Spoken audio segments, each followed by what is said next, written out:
रामायण। मैं काल हूं। श्री राम राज्याभिषेक के लिए मंडप में पहुंचे और गुरु वशिष्ठ के चरणों की वंदना की। गुरु वशिष्ठ ने उन्हें आशीर्वाद देते हुए उनका स्वागत किया था। मंडप में स्वस्ति पाठ और वेद मंत्र गूंजने लगे थे, पर महाराज दशरथ का कहीं कोई पता नहीं था। कई दूत उन्हें लेने जा चुके थे, लेकिन कोई लौटकर नहीं आया था। श्री राम की चिंता बढ़ती जा रही थी।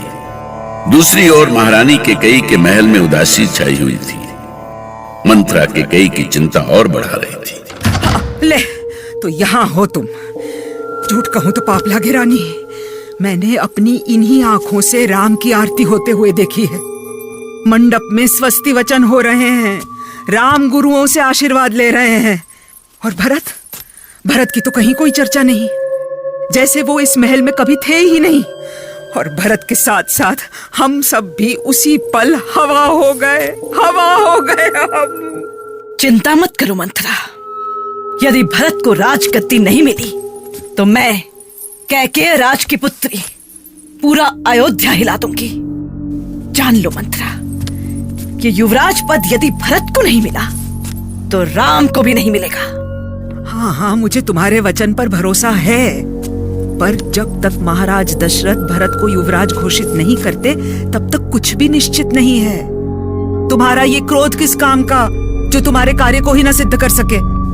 तुम अब भी विवश हो बेटी, तुम अब नहीं मंत्रा, कैकेयी तब तक विवश थी जब तक उसे अपने पुत्र के अधिकार की चिंता नहीं थी। कैकेयी तब तक विवश थी जब तक वो राम को अपना पुत्र मानती थी। तब तक विवश थी जब तक उसे महाराज के प्रेम की सच्चाई का पता नहीं था। पर आज वो विवश नहीं है। आज कैकेयी से शक्तिशाली कोई नहीं है। मैं महाराज को उनका निर्णय बदलने पर विवश कर दूंगी मैं महाराज को। तो देर क्यों कर रही हो रानी? जाकर पूछती क्यों नहीं महाराज से कि वो अब तक राम को छाती से लगाए क्यों बैठे हैं? अगर तुम्हें वचन दिए हैं तो निभाते क्यों नहीं? जाकर पूछो उनसे कि क्या चाहते हैं वो, क्या है उनके मन में। क्यों नहीं करते वो भरत के नाम की घोषणा?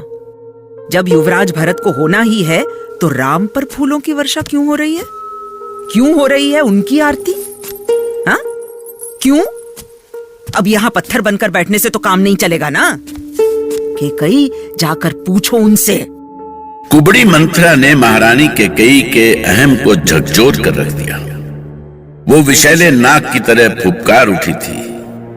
महाराज दशरथ के प्रति उनकी रही सही भावनाएं देखते ही देखते भस्म हो गई थी।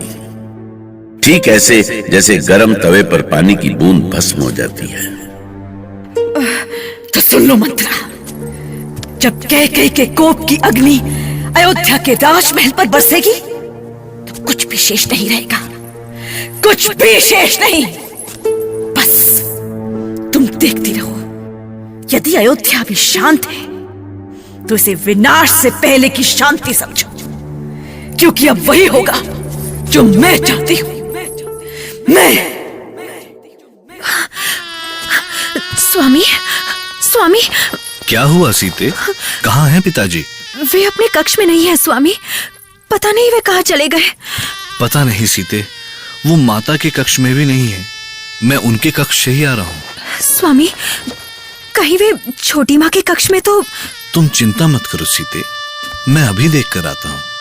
चिंता कैसे ना करूं स्वामी, न जाने क्यों मेरे मन में कैसी कैसी शंकाएं उठ रही हैं। माँ भगवती, अपनी कृपा दृष्टि बनाए रखना। रघुकुल का मंगल करना माँ। छोटी माँ के चरणों में राम का प्रणाम स्वीकार हो। राम माँ का आशीर्वाद लेने पहुंच तो गए, पर वहां जो उन्हें सुनने को मिलेगा, क्या राम उसे सुन भी सकेंगे? जिस केकई को उन्होंने माता कौशल्या से भी बढ़कर माना, उसी के मुख से ऐसा विष कैसे सहन कर सकेंगे प्रभु? क्या होगा उनके कोमल मन का? क्या सोच रही है माँ? मैं आपके आशीर्वाद की प्रतीक्षा कर रहा हूँ। मेरी मनोदशा ठीक नहीं है राम। तुम जा सकते हो। माँ, ऐसी क्या व्यथा है आपके मन में? आप राज्याभिषेक के मंडप में तो चलिए, वहां के वातावरण से आपका मन अच्छा हो जाएगा। आइए माँ, चलिए, अब और देर मत कीजिए। छोटी माँ, अब अपने राम को और प्रतीक्षा मत कराइए। ऐसी ऐसी किसी शीघ्रता की आवश्यकता नहीं है राम। आवश्यकता है छोटी माँ, आवश्यकता है। गुरु वशिष्ठ और पुरोहित जन पिताजी की प्रतीक्षा कर रहे हैं, किंतु पिताजी अब तक वहां नहीं पहुंचे। मैंने उन्हें पूरे राजमहल में ढूंढा, किंतु वो तो कहीं नहीं मिले। जाने कहां चले गए वो। तो इसमें मैं क्या करूं? यदि आपको पता हो तो आप बताएं कि पिताजी कहाँ हैं। बताइए ना माँ, क्या आपने कहीं भेजा है उन्हें? तुम्हारे पिता चक्रवर्ती सम्राट और अयोध्या नरेश हैं। उन्हें कोई भी कहीं आने जाने से रोक नहीं सकता। फिर मैंने उन्हें अपने पल्लू में तो बांध कर नहीं रखा है। माँ, आप मुझसे पहली बार इस तरह से बात कर रही हैं माँ। अपने राम पर क्रोध करने का अधिकार है आपको। जी भरकर क्रोध कीजिए। आपका क्रोध शिरोधार्य है माँ, किंतु इस समय मेरी चिंता पिताजी को लेकर है। राज्याभिषेक का समय निकला जा रहा है माँ, और उनके बारे में कोई सूचना नहीं है। बड़ी चिंता है अपने राज्याभिषेक की। माँ, आप ये क्या कह रही हैं? नहीं माँ, मुझे राज्याभिषेक की नहीं, मुहूर्त निकल जाने की चिंता है। तो जाओ ना, किसने रोका है तुम्हें? पर पिताश्री, वो स्वस्थ नहीं है और राज्याभिषेक करने में असमर्थ हैं। क्या हो गया है पिताश्री को? बोलिए ना माँ, बोलिए, क्या हुआ है उन्हें? बताइए माँ। मैं तुम्हारे प्रश्नों का उत्तर देने के लिए वचनबद्ध नहीं हूँ राम। मेरा प्रश्न उतना महत्वपूर्ण नहीं है माते, जितना कि पिताजी के स्वास्थ्य का प्रश्न। मैं अभी राजवैद्य को बुलाता हूँ। आप बताइए तो वो कहाँ है? ना तुम्हारा महाराज से मिलना आवश्यक है और ना ही वैद्यराज को बुलाना राम। अचानक माता कैकेयी का ये बदला हुआ रूप देखकर श्री राम व्यग्र हो उठे।